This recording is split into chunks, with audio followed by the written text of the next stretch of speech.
Hello, future Aussies. This is Rayanne here. I'm at the Migration Institute of Australia conference. This is where we migration professionals in Australia go to get all up to date to make sure that you can all have successful migration pathways. It can be a bit of a challenge to navigate, but rest assured, we all love to keep up to date. And over the course of a few days that I'm here at the conference, I'll be checking in with some of the industry experts to give you more tips on how to successfully plan your migration to Australia.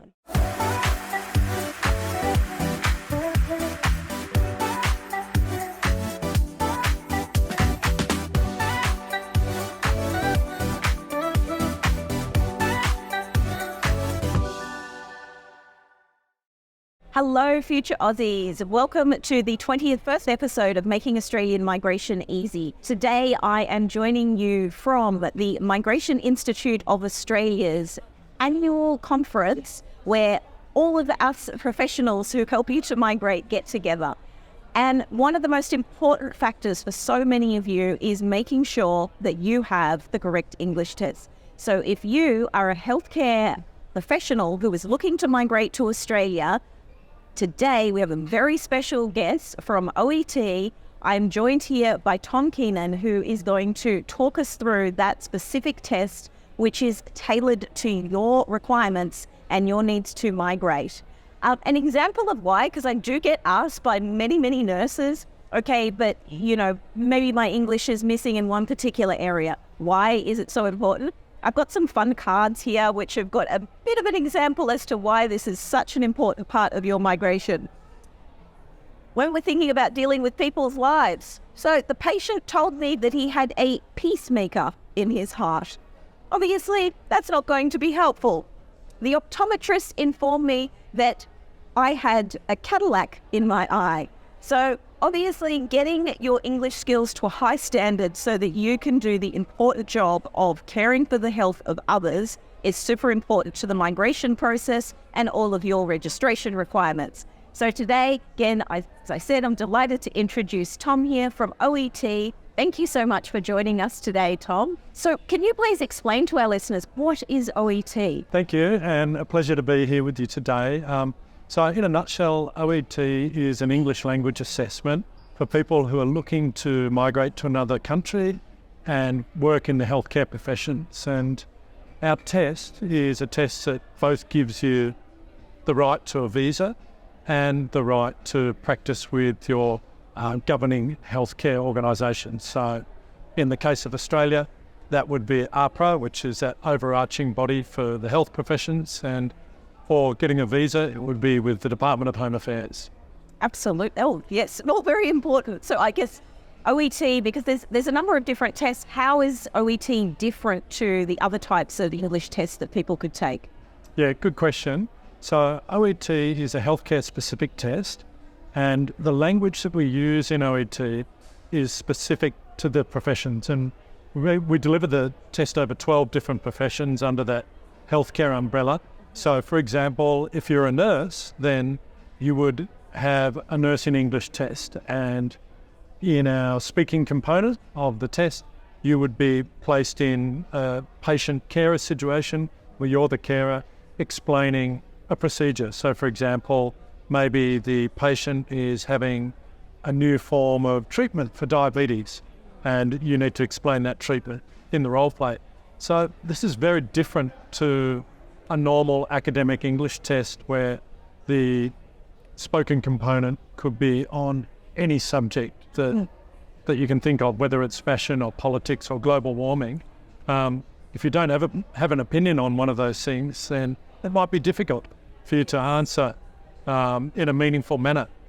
But with OET, because it's something that's familiar to them and it's something that they do every day, it's quite simple and it's familiar for them to answer those questions. It's just something that they do like that. That's really good that it's so relevant and tailored, I guess, to the profession. So it's a wonderful way of designing, I guess, the tests and getting successful outcomes, but also testing that people are really ready to work effectively in their particular chosen professions, looking after people's lives. Yeah, we like to say that it's fit for purpose and it's fit for your purpose. Yes. That's a good, you should use that as a slogan. Absolutely. Another thing with OET, so is the test also accepted outside of Australia? Yeah, it is a widely accepted test in English-speaking countries. So in the UK, we work with the GMC and we work with the NMC and we work with the visa authorities there as well. In New Zealand, we work with Immigration New Zealand. We work with all of their professional bodies, so big bodies like the Nursing Council of New Zealand and the Medical Council of New Zealand and dentists and veterinary boards, so the whole lot. Likewise in America with ECFMG, with HRSA, in Ireland with their medical board. So yeah, we're widely known throughout the world, and it's a good accessible test that people are familiar with. Well, that's wonderful. So it means it's transferable as well, because I know a lot of people who are choosing to migrate to Australia may also want to work in other countries at some point in their healthcare profession. So wonderful that it's transferable. Yeah, absolutely. It is a bit of a, sometimes it can be a bit of a circuitous route to come to Australia, and we often see people who took a test in one country ending up in Australia. So there's often a well-worn path from the UK to New Zealand to Australia, or the UK to Australia. Yes. It's interesting. People do it for all sorts of reasons, whether it's for love, for permanent residency, for a better income. But yeah, we see lots of that. Well, I'm probably a little biased as an Australian immigration lawyer, but I think it's because a lot of them, they have a better opportunity for permanent residency. So that is, often the goal for people is to have that security. And a lot of the nurses that I'm speaking to right now, they've taken that path that you said. They go to the UK, get their OSCE test done, get the OET done, but then they can come to Australia as permanent residents. So that's probably there. Yeah, absolutely. Behind that behaviour. Yeah, 100%. And, might have something to do with the weather in Australia too. True. We've got more vitamin D here. Remember that, please, listeners. So the other question that I wanted to ask is, so we talked a little bit about it being specific. So what other tests would be accepted by the healthcare authorities in Australia? Okay, so there are other tests on the market that are accepted by the government and the regulators, and they're general academic English tests. So they're a little bit different to us. We're the only healthcare specific test. So that's, I think, our unique selling point. Yes. For OET, that people feel comfortable that the language that they get tested in is a language that they'll use every day in the workplace. So when you prepare for an OET test, you're not just preparing for the test and to get the visa and to be registered. You're actually preparing for day one on the job, day 100, day 1000 on the job. So it's got a twin effect, if you like.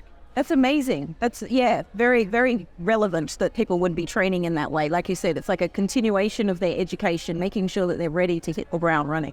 Yeah, I think we call it a positive washback effect. Okay, I like that. We'll have to explain that to some people if you're finding that a little bit challenging. Drop it in the comments if you'd like clarification.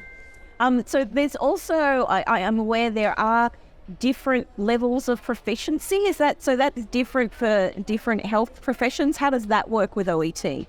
Good question. So with the example of Australia, with the exception of speech pathology, it's 4 Bs across the board. If you'd like to be a nurse or a doctor, speech pathology, for obvious reasons, is a little bit higher. So they ask for 2 As and 2 Bs for that.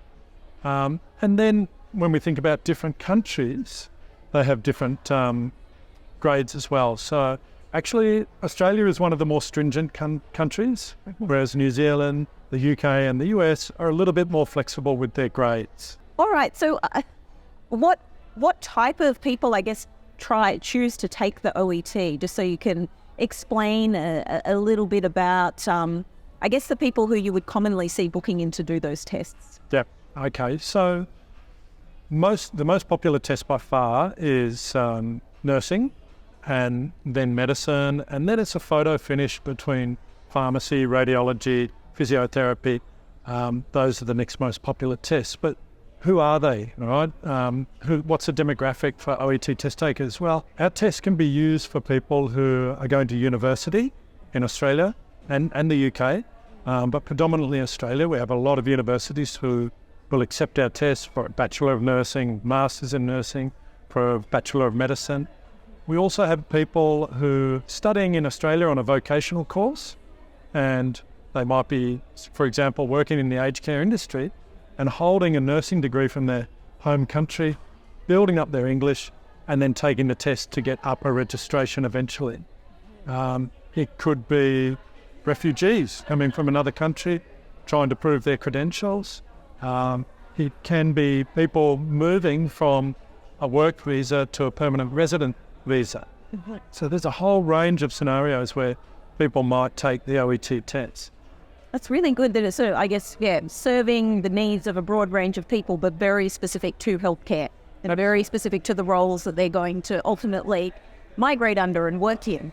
Yeah, correct. One last group is there are some long-term migrants in Australia who may have come from a non-English speaking education background, and they need to, despite the fact that they've lived and worked in Australia for some time, they still need to take the test in order to prove their credentials with APRA. So that's another group. Okay, thank you. Good clarification around the different things, I guess, scenarios that everyone needs to think about and relating their own skills and planning their migration pathway. The next thing I wanted to touch on was, apart from nursing and medicine, other roles. I think you touched on a few of them, but if you could go through and list the different types of, occupations and professions that the OET is designed for. Okay, here we go. In no order of preference or ranking, it is dentistry, dietetics, medicine, nursing, occupational therapy, optometry, pharmacy, physiotherapy, podiatry, radiography, speech pathology, and vets or veterinary science. So those are the 12 professions, and in each one of our tests, you will, it's specific to that profession. So a vet in our test will have a specific set of questions that are related to veterinary science. So English for veterinary science, as would a podiatrist, as would a pharmacist.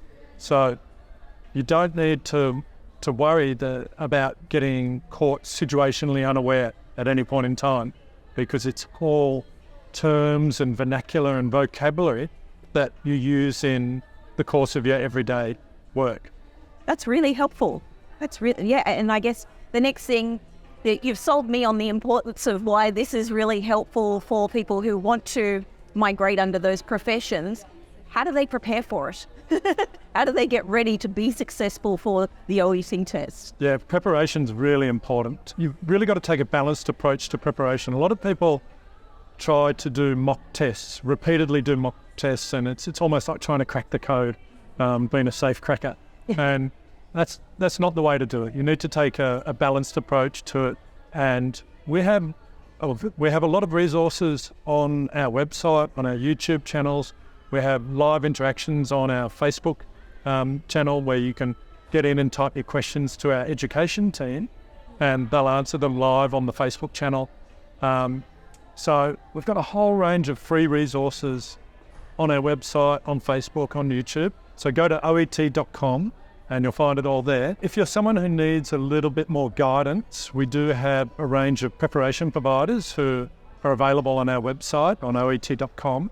And you can join one of their courses, and most of the courses are conducted online, and they can either be one-to-one, which is a little bit more expensive, or they can be in group classes, and they're pretty flexible.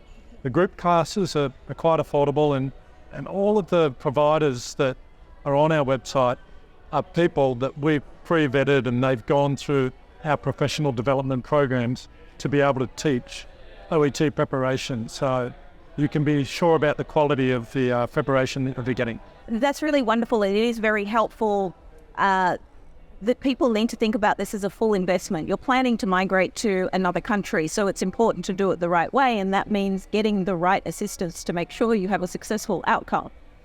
It's a full investment in your life, so I highly endorse, as I keep saying to people, get the right migration mindset. Investment is worthwhile if you want to do it the right way. And, there are other ways to prepare. If you're thinking about coming to Australia or to the UK or wherever it is, you should immerse yourself in the media of that country. So if it's the UK, start reading the BBC website. If it's Australia, look at The Age or The Australian or, Australian-centric websites. If you're thinking about becoming more confident in English outside of the preparation with OET, you could join a club like Toastmasters, who have public speaking practice all around the world. Join one of them to become a professional and confident public speaker. That sounds wonderful. Those are really good tips. All right, so very important. We know all about the test. We know about why we need to take the test.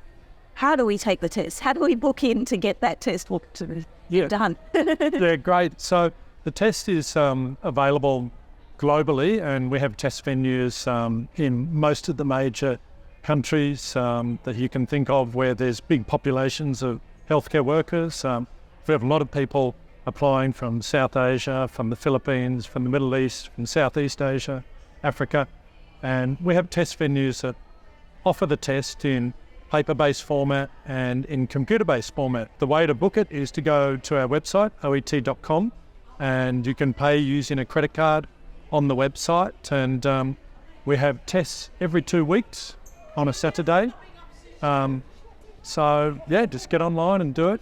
The test itself takes around about 4 hours to complete.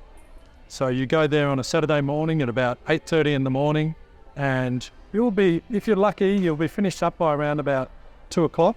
It depends on where you're in the queue for the speaking test, because the speaking is the speaking component's the final test. So if you're at number 1 in the queue, you'll probably finish by about 1:30.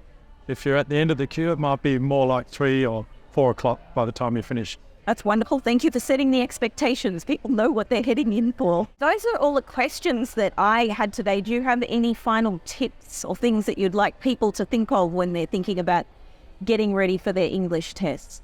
Yeah, I think it harks back to what I said before. There's no code to cracking the test. When you're preparing for the test, you've got to live it. You've got to live and breathe it every day and think about, what am I doing in English today? How am I making myself better every day? Whether it's getting on a website, it's practicing with your friends, or having a language buddy. It's just really important to just live it every day before you do it.